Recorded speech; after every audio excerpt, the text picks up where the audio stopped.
never accept the status quo. However much the odds are against you, you can always aim and achieve better. Never underestimate your potential to be among the best in the world. I believe in Africa because I think Africa has demonstrated a level of optimism than we've ever seen before, which is what we're seeing today. Our approach in the Doing Business ranking is how do we preserve the areas we're doing well? And even if Rwanda is the second and the third in registering property and getting credit in the world, for us to maintain those positions, we have to have new reforms. So we're improving even in those areas, improving the automation around transfer of property. We have new ideas on how to improve modernization and automation, bringing more services online. But apart from improving where we're doing well, we're spending even more time on the areas that we don't do well to see how we improve that. Africa is full of amazing lionesses, but very few of them have attracted an international audience like Clare Akamanzi, who is the CEO of the Rwanda Development Board. This amazing lioness of Africa has made it possible for Rwanda to climb from being a country that was very much in the mid-range in the world's ease of doing business rankings to right now where it's ranked as the second best country on the continent for you to do business in. It is one of the safest countries to visit. It's one of the countries that has struck lucrative deals and has had its tourism figures increase astronomically as Claire and her team at the Rwanda Development Board have been leading the charge to bring in not just investors, but tourists to Rwanda. She's an amazing lady. She's a trade lawyer who trained in Pretoria for her master's in trade and international law and went over to also study at Harvard University in the United States before she joined Rwanda back in London as a trade or commercial attaché at the Rwandan embassy. In today's video, we're going to get the wisdom of what has led Claire to be the amazing trade lawyer she is and to be the amazing force of good which she has become for her country. We'll start with rule number 1. Have a vision and stick to it. Experience we've had in Rwanda is that even from our own history of starting 18 years ago with almost nothing, today we're the 9th fastest growing economy forecast for this year. We're the 3rd easiest place to do business in Africa. We're the 3rd most competitive country in Africa. And the reason that has been achieved is really because Rwanda has had a vision, Rwanda has stuck to it, Rwanda has focused on it, and Rwanda has claimed its place among other countries in the world. Now, many countries, including Rwanda, will always face interest from other external factors. If you don't stay focused and you don't really stay the course that you've put for yourself, then you can be diverted. And that's how many countries actually lose out on their vision. And I think our experience in Rwanda is really stay focused on your vision and claim your place in the world. And you will eventually be able to achieve what you aim to. Rule number 2, be creative in solving problems. I think when investors are thinking about Africa and countries to go to, it's not enough to sit in your capital and have a checklist and check which country fits within, checks most of the elements in your checklist. I think what we've seen, at least in Rwanda, is successful investors are willing to sit down with willing governments and figure it out and make it happen and structure deals almost differently from what you're used to doing in your capitals in order to make it work within the context of that particular economy. I'll give you a few examples. On the issues of skills and talent, very important. In Rwanda, with the 1994 genocide that we had a big problem of skills. And we wanted to attract very high talented schools to train Rwandans. We went to Carnegie Mellon University, one of the top engineering schools in the world, and we told them, are you able to enter a PPP with the government? Something they hadn't done before. Come to African continent, let's enter into a PPP. And we had to give them some guarantees, and we had to work out a structure that reduces their risks, but also encourages them to do what we want them to do, which is bring skills in the country. And that helped very much. And we've had very many other creative ways of dealing with the skills issue beyond what the normal work is. We've had companies that have had to go into technical and vocational training that they were not doing in their core business. Marriott, for example, wanted to open a hotel in Rwanda, 5-star hotel. They couldn't find the skills they wanted. They had to get a lot more Rwandans than they needed for their hotel, take them to Dubai in their different outlets, train them, and then bring them, some of whom they took on board and some of whom were available on the market. So doing very specific, creative ways of solving problems has been very crucial. Rule number 3, work on both your strengths and your weaknesses. Our approach in the Doing Business ranking is how do we preserve the areas we're doing well? And even if Rwanda is the second and the third in registering property and getting credit in the world, for us to maintain those positions, we have to have new reforms. So we're improving even in those areas, improving the automation around transfer of property. We have new ideas on how to improve modernization and automation, bringing more services online. But apart from improving where we're doing well, we're spending even more time on the areas that we don't do well to see how we improve that. And top of our list is construction permits. How do we reduce the time it takes to get a construction permit? How do we reduce the number of steps that an applicant has to go through to get a construction permit? How do we reduce the cost of getting a construction permit? Because right now, the costs are quite high. If you look at the studies that you're asked for, if you look at environmental impact studies, geotechnical studies, among other requirements that you have to put in place, they're costly. So how do you significantly bring down the cost of getting a construction permit?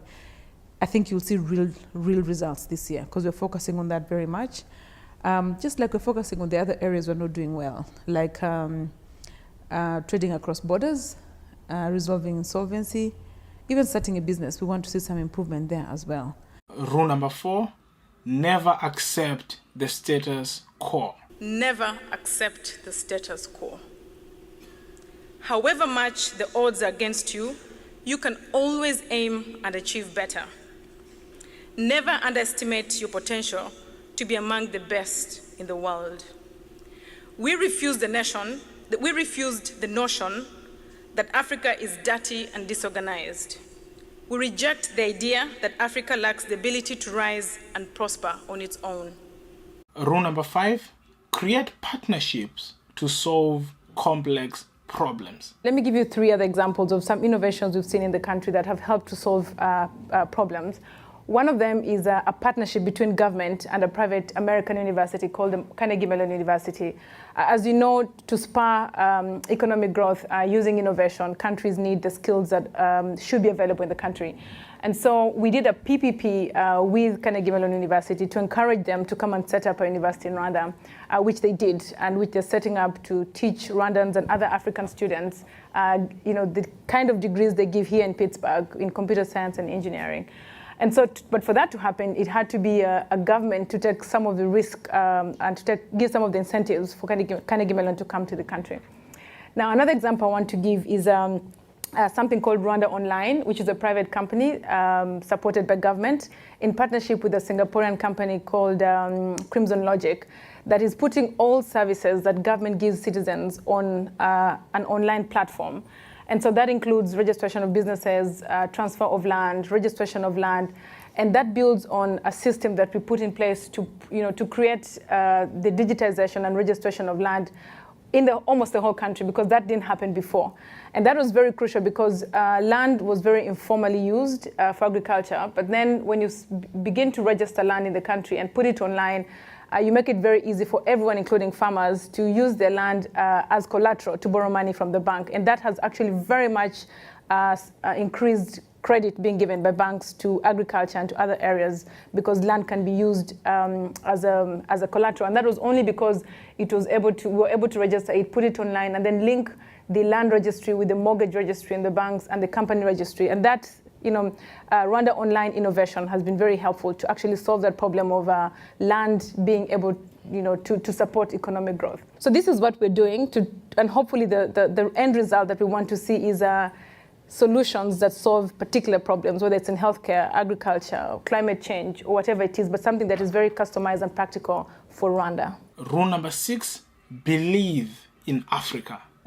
I believe in Africa because I think Africa has demonstrated a level of optimism than we've ever seen before, which is what we're seeing today. First of all, the growth rates. If you look at the economic growth rates that the African continent is enjoying, between 5 to 6%, some countries 8%. Rwanda, for example, we've grown at an average of between 7 and 8 over the last 10 years, and we see that that's really exciting to take advantage of that growth. But apart from that, the middle class and the African consumer is becoming more sophisticated, is getting higher incomes and able to buy more than there has ever been today. Africa is much more organized. There's political stability in many countries within Africa. And so I think all these very much bring the opportunity that Africa has to give. But I think to seize that opportunity, every country must have a strategy that it puts in place on how it wants to seize. Yes, it's promising, Africa is rising, but what is each country at a country level doing to be able to seize this opportunity? I think that's really the discussion we should be having now. I think it's proven, we all know Africa's promising, it's doing very well, but what are we as each country doing to prepare ourselves to take even more optimization of the opportunity than is the case today? Rule number 7, reform is a continuous process. Keep improving. Reforming the business environment is not something you do once and finish. It is something you have to do every year. In fact, for Rwanda, every beginning of the year, we are required to come up with an action plan for business reforms as the Rwanda Development Board working with the relevant ministries. We take it to Cabinet, and Cabinet looks at the reforms, and the Cabinet commits, including the ministers who are in Cabinet, that they're going to reform particular areas that are relevant to them. End of the year, we must report back what has been done in terms of reforming the business. And we've been doing this at least for 10 years, but every year there's a long list of things to reform. So it's a never-ending process. The question is, how do you put in place an organization like RDB or other systems that can actually be the institution that every year their job is to just look at what can Rwanda be more competitive in, what can we improve, because other countries are also improving. So if you want to keep being relevant, you have to also be improving, because other countries will also continue to reform their own businesses. Rule number 8, make people care about their work. I think that what is really important, as we've seen in Rwanda, is that if you're going to develop a human capital that is of value and that can change the continent, you need people that can both combine what they know in their minds with what they feel in their hearts. And I think that has always been the missing link. In Rwanda, we call that concept agaciro. How do you give people a sense of dignity, self-worth, and integrity to drive what they know and the skills that they know in terms of being engineers or doctors, so that, one, they care more. I think in Africa, we need people that care more. We need a youth that cares. If you see and talk to, one of the things that I do actually now is that I support President Kagame, who has been appointed to reform the African Union. And if you talk to people about what they think of the African Union, there's a lot of cynicism. They're very cynical about the leaders, about the future of the continent. And perhaps that's why the most educated want to find opportunities in Europe or in America, or they sink on ships trying to get to another part of the world. And that's because they feel that there's no future that they have on the continent. But how do you build a people, a capital that actually looks at the continent as a place they value and they want to be and they want to associate with and that they really care about? And I think once you have people that care enough, in addition to knowing enough, then they can use the skills that they study in school to actually do something and make a difference on the continent. So in Rwanda, we think that the biggest difference has been how we've been able to connect the two, the hearts and the minds of the people, and how we've been able to not just teach you how to become a good accountant, but to know why you want to become a good accountant. Rule number 9, the inclusion of women will benefit both the government and the private sector. I was privileged to be on a panel on women in business at the last Ivory Coast Africa CEO Forum. And I think what was very important in that session was, number one, there was a very detailed study that had been done by McKinsey on women in business. So there's a lot of research that was presented and was available that could actually inform policymakers, but also business leaders on how they can mainstream gender in the work that they do day to day. So that was very important, but also very much focusing on leadership of women at the business level, the challenges they face, the opportunities that are there, and most importantly, the very positive impact that businesses have on their revenues and profits when they deliberately include gender, and particularly women, in decision making. So that was very important to have. But in addition to the study that was done by McKinsey, which was prepared at the last forum, we also had women leaders give their examples. We had women who had who had been very successful in running their own businesses share how they're able to overcome some of the challenges that they do. We also had women that run, governmental organizations also share their experiences. We talked about policies and how policy starts with having the right decisions of including women, but it also needs deliberate implementation, because you can have policies that says we're going to have 30% or 50% women, but somebody must identify those women and actually be able to nurture and groom the women to take over those leadership positions. And then when they're in those leadership positions, to also continuously share experiences and continuously improve their leadership capacity, their managerial capacity, and always continue learning new skills so that they can become competitive on the market. Rule number 10, stand for what is right and be willing to fight for it. Stand for what is right and be willing to fight for it, even if it's not popular. 2 years ago, the East African community of several countries decided to discourage importation of used second-hand clothing in order to promote domestic textile production and also restore the dignity of our people so they could also wear new clothing. The United States recently retaliated with a tariff on exports of new clothing from Rwanda. Does that sound familiar, Canada? But it was the right thing to do, and we are standing by it. Dignity is not granted. You have to claim it. In Rwanda, we call this agaciro. Young Africans and their leaders today demand for equal representation globally and for a voice. Thank you so much for watching. Let me know what you think of the rules for success for Clare Akamanzi, which we presented in this video. She's an amazing lioness, as I said at the beginning of the video. And if you have other lionesses of Africa who you want me to cover in this series of the top 10 rules, do leave it in the comments below and I'll create a video on them. Until next time, my name is Maro.